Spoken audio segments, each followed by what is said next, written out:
Hello, thank you for joining me once again at MANCINIMA. I hope you're all doing well. I've got some new help over here, and would you guys just keep an eye on her, make sure she doesn't bite me during the review, and if she does, report her to the authorities. That'd be great. Also, what would be great is, before we get into this, if you could hit the like button just down below. If you don't like the video afterwards, you can always unclick it, but if you can click it beforehand so you don't forget at the other end, that'd be fantastic. If you could subscribe to the channel for me, that'd be lovely. And if you can hit the notification bell to let you know when there are other videos coming out, that would be fine. Thank you so much. Right, what we're going to be taking a look at today. What we are going to be taking a look at today is Black Panther Wakanda Forever.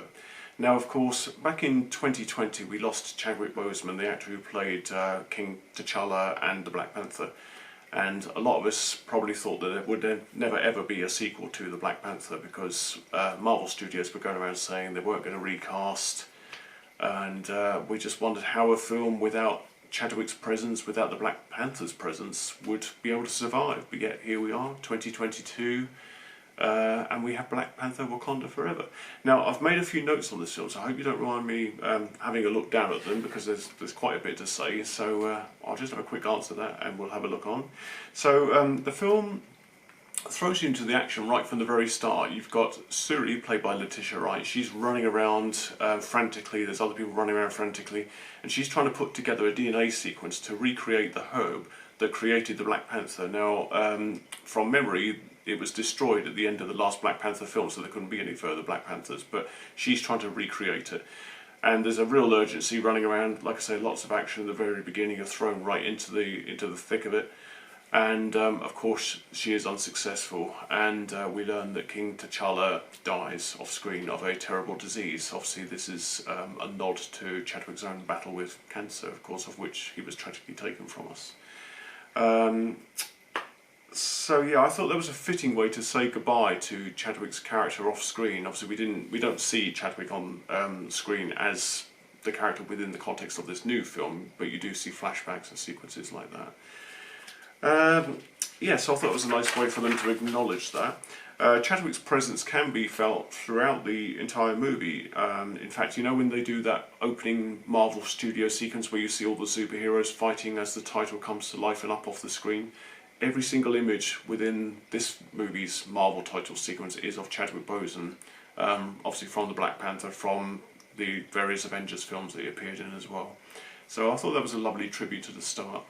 And of course there are nods to him throughout this movie. His presence is felt throughout the whole of the movie, and obviously there's a nice end credit written tribute to Chadwick as well. So yeah, it's really lovely that they've acknowledged him, and he is felt throughout the whole of this film. However, the film's not all about King T'Challa's death. There are various factions who are seeking to find the precious metal that Wakandans have, which is called vibranium. Of course, that's used in Captain America's shield, and I think it's also used in Wolverine, or maybe that's adamantium. Maybe I've got that wrong. So the Wakandans have to defend themselves against these people seeking to plunder their land, and this goes on. You've got loads of people on the council coming to discuss about taking Wakandans' vibranium. Until another source is found in the land of Talocan, which is led by a new on-screen Marvel character, but he's been in the comic books for many, many years. And I've always called him Prince Namor, but it's apparently Prince Namor. You live and learn, don't you?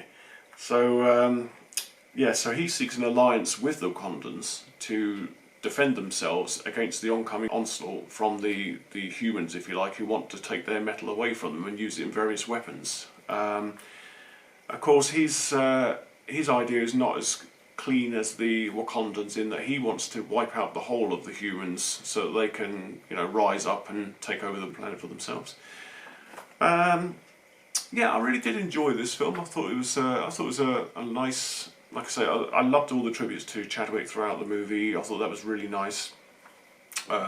Really nice that he was referenced throughout without him actually appearing on the screen in new footage, if you like. There are flashbacks, there's those Marvel title sequences, and there's moments throughout the film where characters refer to him, so yeah, that's great. However, the film is nearly 3 hours long, so there's a lot of it that I felt could be cut out to trim it, to make it a more what can I say, a more lean movie, a faster moving movie. There's lots of long, talky sequences. There's a moment kind of like Superman's... You remember that moment when Superman flies with Lois, when he's flying through the clouds and she's doing that narration, almost like a poem. There's a moment like that where Namor takes Suri underwater to his kingdom and shows you his kingdom. And I thought that could have been trimmed a little bit. And there's a whole sequence with Everett Ross. Now, Everett Ross is played by Martin Freeman, who you may know as, or who I refer to constantly as Tim from The Office. And his whole sequence could have been cut out because it doesn't actually add anything to the movie. Whether it's setting something up for a future movie, maybe, I don't know, but it doesn't really... I didn't think it added anything to the plot of Wakanda Forever, so I thought you could take that entire sequence out. So just be warned that this is a very, very long movie, so just be prepared. Take your toilet breaks before you go in to watch it, and that'll help.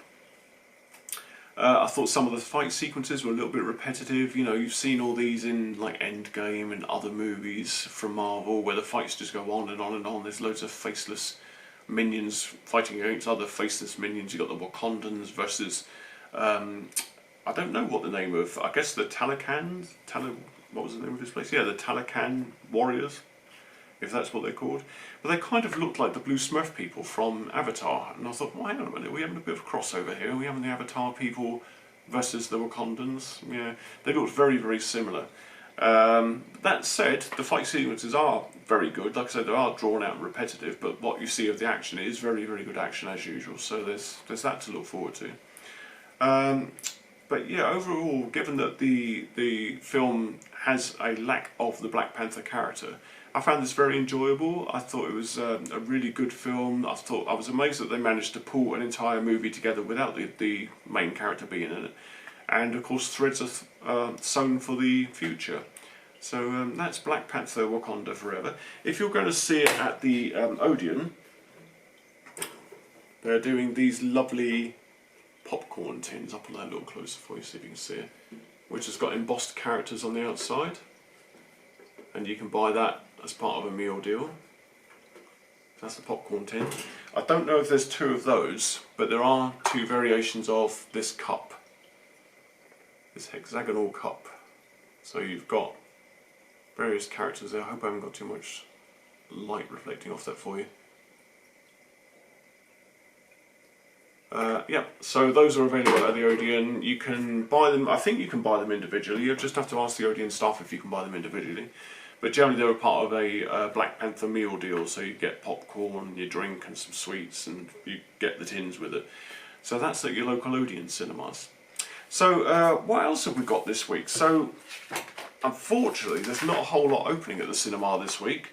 Black Panther is open now in cinemas, just incidentally. If you want to go and see it, it's available at various different formats. I think it's available in IMAX. I don't think there's a 3D version, but yeah, it's available at your cinema now. Yeah, next on the Marvel roster will be Ant-Man and the Wasp Quantumania, which I believe opens in March, unless of course it gets moved again, as Marvel movies tend to be. So there's that to look forward to. We saw the trailer for that before Black Panther and it looked really good. Blu-ray releases this week. Let's have a talk about the Blu-ray releases this week very briefly. So there's only really two big titles that are coming out this week, as of I believe today, which will be Monday, unless this video happens to be delayed and goes out on a Tuesday. You got Jordan Peele's Nope, his kind of his own alien invasion saga, which I thought was okay. I thought it was a little bit dull. Again, could have done with a little bit of a pacing improvement. Could have been booted up a little bit, but I thought it was okay. The alien itself in the film is not super impressive, but check it out for yourself. Jordan Peele's Nope is available on Blu-ray 4K as of today. And another film that we saw earlier this year, which I think we reviewed or spoke about on one of the other videos, was Orphan First Kill, sequel to the original, obviously Orphan. Again, good film, lots of horror action, stuff like that in it. And that is out as part of you can get it as part of a double pack, so you can get Orphan and Orphan First Kill as a dual pack as well on Blu-ray today.